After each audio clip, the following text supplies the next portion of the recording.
अस्सलाम वालेकुम सर, मेरा नाम आमना आमिर है और मैं मास कम्युनिकेशन की स्टूडेंट हूँ कराची यूनिवर्सिटी से।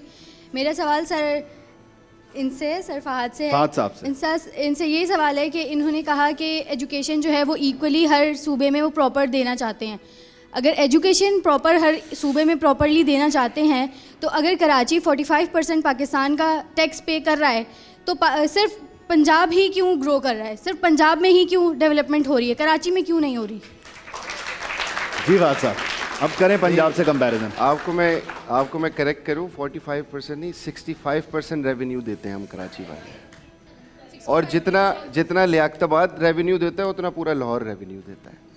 असल में मसला ये है कि जहाँ तक आपने बात की गवर्नेंस की, there is a will there is a way. अगर आप काम करने की जस्तजू रखें, आपकी नीयत साफ़ हो तो काम होता रहता है और आप काम कर सकते हैं। तो ये सबसे बड़ी वजह एक ये भी है कि जिधर हर सूबे में चीफ मिनिस्टर मौजूद हैं और हर किसी की परफॉर्मेंस अपनी अपनी मौजूद है।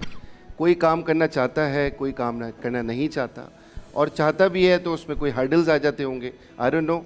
लेकिन ये मैं आपको ज़रूर बताऊं, जैसे अभी डिस्कशन रहा कि सिंध के अंदर प्राइम मिनिस्टर यूथ प्रोग्राम पहले उस तरीके से नहीं था, लेकिन मैं बीइंग अ कराची आइट यहाँ पैदा हुआ, मुझे पता है कि यहाँ के बच्चे डिप्राइव हैं। सिंध के अंदर पूरे, मैं हर सूबे में मतलब उसमें जाता था डिवीजन्स में, और बच्चे हमें यही बोलते थे, तो मैं अपनी लीडरशिप को बोलता था कि हमें कुछ करना है। तो अल्हम्दुलिल्लाह this is the first time कि हम उसको प्रॉपरली लेकर आए, और हमने अभी 20,000 लैपटॉप भी दिए, स्कॉलरशिप्स भी दे रहे हैं, लोन्स भी दे रहे हैं, ग्रेजुअली चीज़ें बेहतर कर रहे हैं। और उसमें हमें बहुत हर्डल्स आ रही हैं कि हमें भी दे दें, हमें नहीं बुलाते, हमें ये नहीं करते। तो हम सारी चीज़ों को फेस करते हुए, लेकिन हमें स्टेप लेना पड़ेगा। जैसे कि अभी भाई ने बात की तो कि आप किस पे आए, तो उन्होंने वहीं से सवाल ख़त्म कर दिया।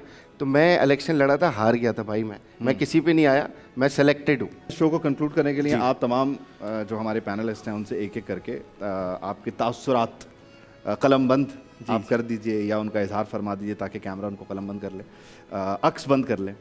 डॉक्टर साहिबा, आप आपको आज़ादी बहुत मुबारक, आप सबको आज़ादी मुबारक। पाकिस्तान जिंदाबाद, पाकिस्तान हमेशा जिंदाबाद। लेकिन आज जो बातचीत हुई, एक भी जुमला मुझे अपनी यूथ की तरफ से ऐसा नहीं आया जहां मुझे लगे कि इनकी उम्मीद बंधी हुई है। ये लम्हा फ़िक्रिया।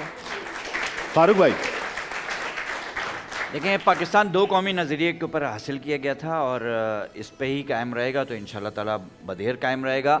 और नौजवान नस्ल और हमारी जेन ज़ी और यूथ हमारी बहुत पुरुमीद है, और पूरे पाकिस्तान को भी उम्मीद अगर किसी से है तो जेन ज़ी से है। तो इस कीमती चीज़ की जो आज़ादी की नेमत है, इसकी कदर भी करनी चाहिए, और पाकिस्तान को सर्व करने के लिए हम जो कुछ कर सकते हैं पर्सनल उसमें भी और इज्तिमाई उसमें भी, हमें पाकिस्तान के लिए सर्व करना चाहिए। हम सब पाकिस्तानी हैं, पाकिस्तान है तो हम हैं। लोगों के एहसासात जो सवालात में आए, मैं इसको बड़ी कदर की निगाह से देखता हूँ, और मैडम ने बड़ी अच्छी बात की।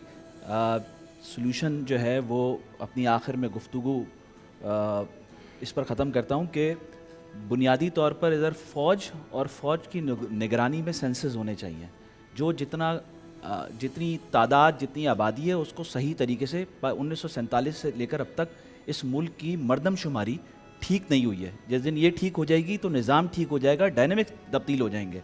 दूसरी बात, local government empower, MP MNA तो सब बन सकते हैं। एक MP एक MNA कम से कम 8 लाख की कॉन्स्टिट्यूंसी, कोई 4 लाख की कॉन्स्टिट्यूंसी। इनको ये जो सोच है ना मौरूसी सियासत की, वो मौरूसी सियासत दो हिस्सों में डिवाइड है। एक सरमायादार तबका है, वो आपको पता है, और एक जागीरदार वडेरा तबका है। इन्होंने आपको जगड़ के रखा है। जब लोकल गवर्नमेंट एम्पावरमेंट आएगी ना, थर्ड टियर ऑफ गवर्नमेंट, दुनिया में हर जगह थर्ड टियर ऑफ गवर्नमेंट जो है वो इम्प्लीमेंट होती है। जैसे आर्टिकल 140A के लिए जो हम रोते रहते हैं, वो इसीलिए कर रहे हैं कि इनको एक MP MNA की ज़रूरत नहीं होगी, उसके नीचे उनको 4500 काउंसलर निकालने पड़ेंगे। उसमें गरीब का बच्चा आएगा, किसान हारी मजदूर का बच्चा आएगा। यही तुम्हारी आगे की ये जो है डायरेक्शन है। आखिरी पॉइंट, न्यू एडमिनिस्ट्रेटिव यूनिट, जब घर बड़े हो जाते हैं उसको तरीके से, ऐसा नहीं है कोई नाम चेंज करेगा, नाम तो हमारी लाशों पे भी सिंध तब्दील नहीं होगा। सिंध 1 बन सकता है, सिंध 2 बन सकता है, 3 बन सकता है, 4 बन सकता है, नॉर्दर्न बन सकता है, सेंट्रल बन सकता है। इस पे किसी के बहकावे में आने की जरूरत नहीं है, और इंशाल्लाह ताला हम रेहान भाई, आपका पैगाम। मैं 7 मुल्कों में रह चुका हूँ, 88 घूम चुका हूँ, अपनी मर्ज़ी से इस मुल्क में रहता हूँ। पिछले साल बहुत ज़्यादा मैंने सफ़र किया। इस मुल्क से अच्छा मुल्क आपको नहीं मिलेगा। शायद पैसा कमाने के लिए आपके लिए बहुत अच्छा मुल्क ना हो, लेकिन सवाब कमाने के लिए इससे अच्छा मुल्क आपको नहीं मिलेगा। आपकी जन्नत यहाँ ज़रूर बन जाएगी। तो खुदा के वास्ते जितना टाइम आप टीवी पे, अखबार पे, टिकटॉक पे लगाते हैं, उसको कंस्ट्रक्शन पे लगा दें, अपने इल्म को आगे बांटने पे लगा दें। एक आज़ाद चाय वाला बन जाएं, एक ज़िया खान बन जाएं, एक ईदी बन जाएं। आपके पास भरपूर ताकत आज मौजूद है। सीखना है, हमारे स्कूल आ जाओ, हम सिखा देंगे। देखिए, मेरा एक ही पैगाम होगा कि डोंट लूज़ होप। इसकी वजह ये, and secondly change starts from home. देखिए, आप ग्लोबली और जितने भी आप सक्सेसफुल लोगों को देखेंगे, उनकी मिसालें आप पढ़ेंगे ना, तो उनमें मेजॉरिटी वो लोग हैं जिनके जो है बचपन में बहुत उन्होंने हार्डशिप्स सही हैं, टीनेज लाइफ में हार्डशिप्स सही हैं, बट एक चीज़ क्या थी, मेंटली दे वर स्ट्रॉन्ग, दे वर डिटर्मिन्ड। कुछ बहुत गरीब थे, उनका एक ही एम्बिशन था कि जी ठीक है, मुझे एक प्रोफेशन में, एक शोबे में जो है हुनर हासिल करना है, इसमें सबसे जो है बेस्ट बनना है, और मुझे इस अपने सर्कमस्टांस से निकल के एक बेहतर ज़िंदगी गुजारनी है।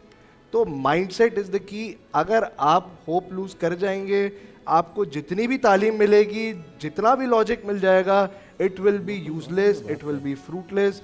मेरे साथ जितने भी मेरे लॉ स्कूल के पीयर्स थे, 90% ऑफ देम, जो एक लिटिगेशन का हमारा प्रोफेशन होता है, मेरे भाई जो लॉ स्कूल में, उनको दे ही विल बी अवेयर, तो 90% लिटिगेशन से ड्रॉप आउट हो गए।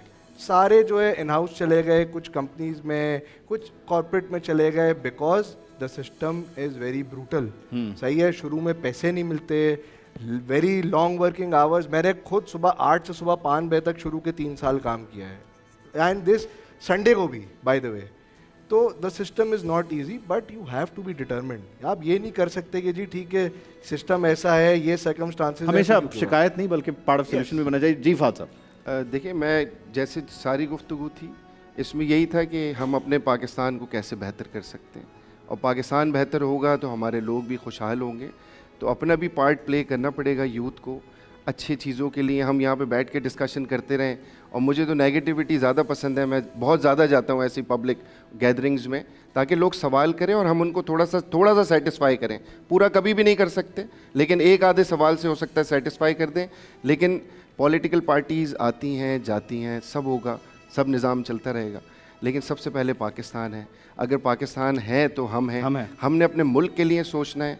छोड़ दें एक मिनट के लिए कि सियासी जमातें या कोई भी चीज़ें, तो सब, अगर पाकिस्तान का इमेज अच्छा होगा तो हम अच्छे होंगे, और यही मेरा आज पैगाम है। चलें जी, इसी गुफ्तगू के साथ तमाम ही मौजूद मेरे पैनलिस्ट, डॉक्टर साहिबा, फारूक साहब, आदिल अस्करी साहब, रेहान भाई, हमायत साहब, फात भाई, thank you all of you, और तमाम ही जो मौजूद मेहमान मेरे इस तरफ मौजूद थे, जिनके सवाल हो गए, उनके सवाल डेफिनेटली बहुत अच्छे थे, और जो रह गए हम उम्मीद करते हैं कि उन सवालात को हम फिर कभी दोबारा हिस्सा बनाएंगे। आखिर में आप तमाम लोग, हम लोग इस दिन के मुनासबत से प्रोग्राम के अख्ताम पर पाकिस्तान जिंदाबाद के नारे के साथ अपने नाज़रीन से इजाज़त लेते हैं। पाकिस्तान जिंदाबाद। सब्सक्राइब करें और बेल दबाएं ताकि कोई खबर रह न जाए।